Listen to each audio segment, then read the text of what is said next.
Que as palavras desse Santo Evangelho perdoem-nos de nossos pecados. Uma saudação ao diácono Salvador, uma saudação também ao jovem que nos ajuda na música, ministros da palavra que nos ajudam na liturgia de hoje, ministra da comunhão, irmãos e irmãs aqui presentes em pequeno número e irmãos que nos acompanham também através da nossa página no Facebook e no YouTube.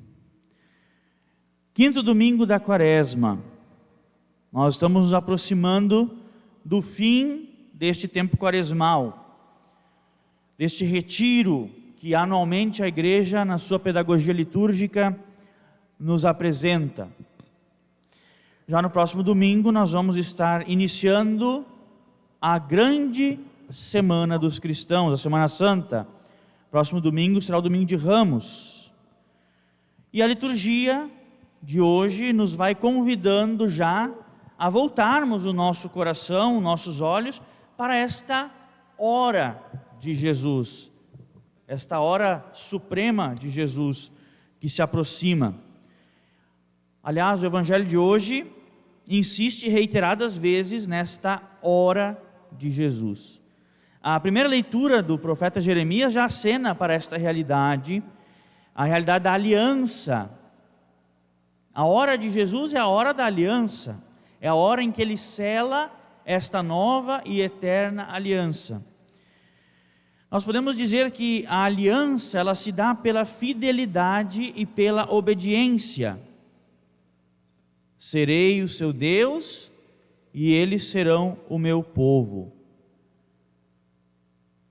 Inúmeras vezes foram as que o povo, que era destinatário das alianças no Antigo Testamento, transgrediu a lei e se rendeu a ídolos e a falsos deuses. Traíram a aliança. Por meio de Jeremias, Deus faz saber que na nova aliança a lei não estará mais escrita em tábuas ou em pergaminhos, mas no coração de cada um.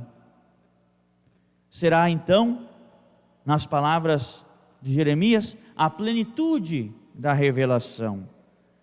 Isso quer dizer o quê? Bem concretamente, Deus já não vai ser um estrangeiro que nos fala de fora, um externo a nós, um desconhecido, não.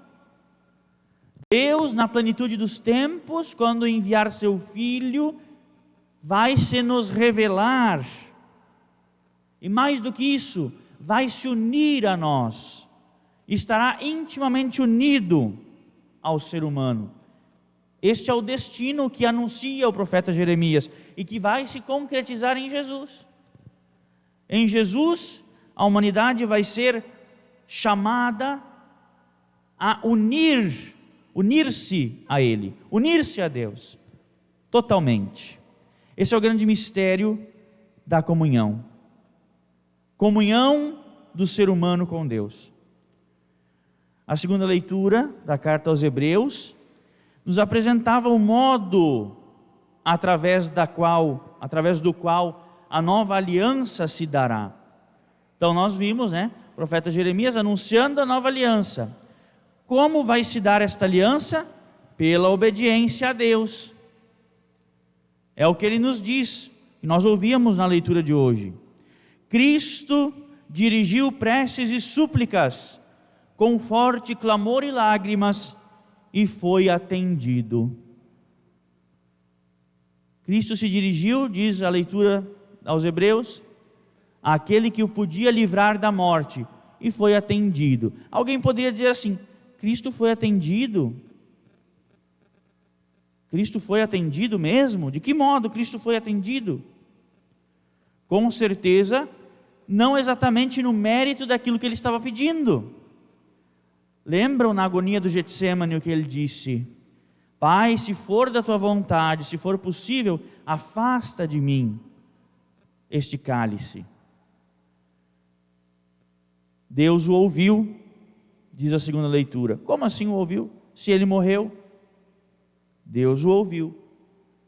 Mas diz ali que ele clamou àquele que o poderia libertar da morte, mas ele não foi liberto da morte. Não exatamente assim é a compreensão desse texto. O que nos quer dizer esse texto? Não quer dizer que Jesus não iria morrer, quer dizer que a morte não iria reinar sobre ele, porque Jesus era a vida, Jesus é a vida, e no momento que ele entra na morte, acontece como que uma implosão da morte. Vocês já viram, os senhores já devem ter visto, um prédio sendo implodido, né? De dentro para fora, o prédio cai.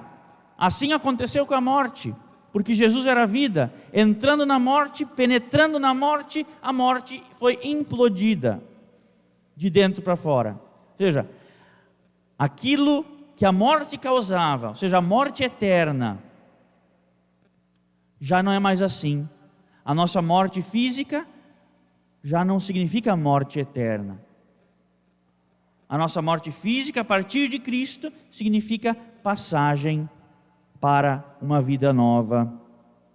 E é nisto que Jesus foi atendido. Dirigiu preces e súplicas com forte clamor e lágrimas. E de fato ele foi liberto da morte pela ressurreição. Aí se demonstra que Jesus não está sob o domínio da morte. Em Hebreus também Cristo, ele é considerado como sumo sacerdote. E por esta mesma razão, ele é o mediador. Ele faz as vezes de mediador. Ele se tornou, nos dizia a leitura, a causa de salvação eterna para todos os que lhe obedecem. Como sumo sacerdote, se tornou para nós causa de salvação. Por que ele é a causa da salvação? Porque ele faz as vezes de cada um de nós, ele nos representa, ele intermedia, por isso ele é sacerdote, ele se oferece por nós. Ao mesmo tempo, sacerdote, altar e vítima, ele se oferece, ele conquista no nosso lugar, e para nós, quando leva a nossa humanidade com ele, carregando sobre si as nossas dores, ele expia os nossos pecados. Ele redime os nossos pecados. No Evangelho de João, capítulo 12, que nós ouvíamos, diz que os gregos, eles vão ter com Filipe para verem Jesus. Quem são esses gregos? Os gregos, naturalmente aqui, não são judeus, portanto são pagãos. São pagãos. Então, os pagãos aqui representados nos gregos, no evangelho que nós ouvíamos, eles podem simbolizar esta universalidade da hora de Jesus. Ou seja, não é mais apenas para os judeus, para o povo judeu. É sim para toda a humanidade. Jesus vem para toda a humanidade. A hora de Jesus é a hora de salvação para todos os povos, para todas as raças, para todas as nações. Também os pagãos, então, serão e são, de fato, atraídos por Cristo, que será elevado. Jesus desperta o interesse daqueles gregos, e eles vão até Filipe e André. Aliás, Filipe e André são os únicos ali nesta cena cujos nomes são gregos, de origem grega. Filipe e André. É curiosa a resposta de Jesus no evangelho de hoje, né? Ou seja, os gregos falam com Filipe, que fala com André, e os dois vão falar com Jesus, Filipe e André. Olha, os gregos querem conhecer o Senhor. E daí Jesus começa a dizer assim: pois é, agora chegou a hora, agora o Filho vai ser glorificado, o Filho vai ser elevado, e quando é elevado da terra, trarei todos a mim. Parece que não tem nada a ver a resposta que Jesus dá. De fato, olhando assim no primeiro momento, o que ele está falando? Eu estou dizendo que tem gente que quer conhecê-lo, e ele está aí dizendo, falando que vai ser glorificado. afinal de contas, né? Por quê? Porque tem uma profundidade teológica a resposta de Jesus. Este evangelho é muito profundo, minha gente. O evangelho que nós ouvimos hoje. O que quer dizer exatamente o evangelho de hoje? Assim, na sua estrutura básica. Primeiro, quando Filipe e André vão falar com ele, representando estes gregos, são os 2 apóstolos de Jesus. E quando Jesus começa a falar da glorificação, da cruz já que se aproxima, basicamente, dá a entender que aqueles gregos que queriam conhecer Jesus, vão poder conhecê-lo apenas depois da sua glorificação. E é por meio de quem que eles vão conhecer Jesus? Por meio dos apóstolos. Os apóstolos vão fazer este intermeio. É os apóstolos que vão conduzir as pessoas a Jesus, que aliás é o que acontece até hoje.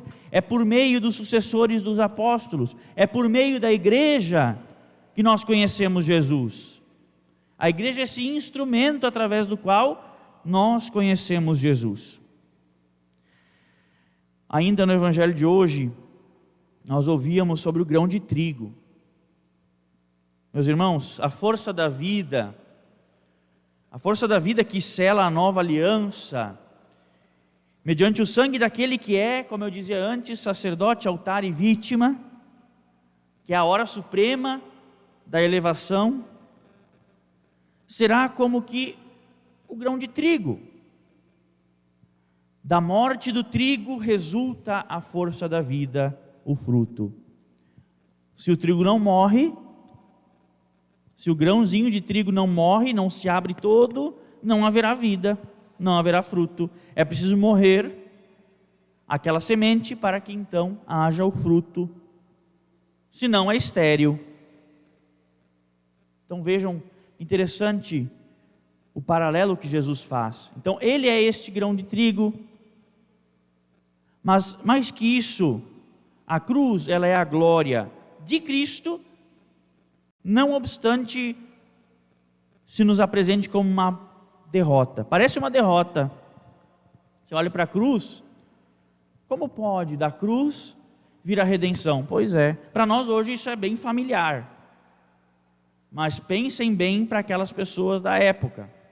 A cruz significava derrota, aniquilação, maldição.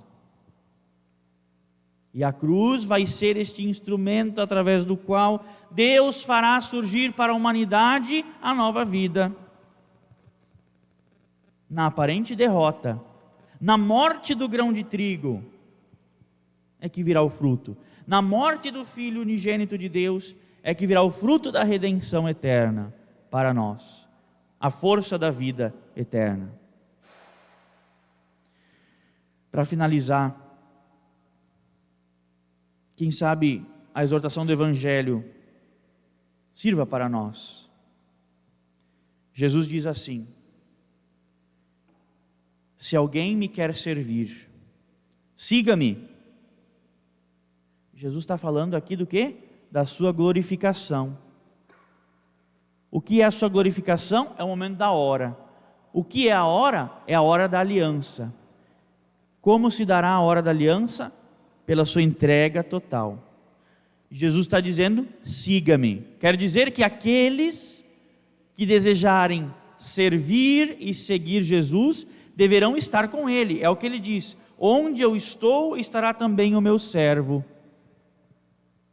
Quer dizer, meus queridos, que se nós quisermos seguir Jesus de fato, nós não vamos poder segui-lo de verdade, se nós não fizermos a experiência da derrota, se nós não fizermos a experiência da cruz, se nós não irmos até o fundo da ignomínia, da vergonha. Todos nós passamos por isto, porque este mundo aqui não é suficiente para nós cristãos, não é suficiente, não é suficiente. Ah, padre, mas o mundo tem tantas maravilhas, verdade, só que é só um tira-gosto. O meu coração cristão anseia muito mais do que tudo isto que eu estou vendo, anseia muito mais, anseia a eternidade. E por isso, enquanto nós estivermos aqui neste mundo, exilados do Senhor, nós vamos sofrer. Mas é um sofrimento que vale a pena, porque é um estar unido a Jesus crucificado, para com Ele alcançar a glória da ressurreição.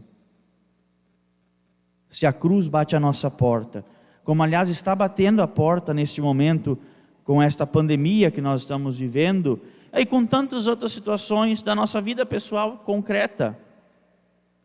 Se a cruz está batendo a nossa porta, não fujamos da cruz, mas peçamos a Jesus a graça de sermos obedientes. Esta é a característica da aliança, lembrem disso: obediência, fidelidade, até as últimas consequências. É difícil, não é fácil, mas com certeza, meus irmãos, a verdadeira felicidade vem da obediência. Breve momento de silêncio, vamos meditar esta palavra tão rica da liturgia deste final de semana para cada um de nós, pedindo ao Senhor este dom de sermos filhos e filhas fiéis, obedientes, e que possamos seguir Jesus nas sendas, inclusive da dor, da dificuldade, da morte, para com Ele um dia triunfarmos. Louvado seja nosso Senhor Jesus Cristo, para sempre seja louvado. Breve instante de silêncio, meditemos a palavra de Deus.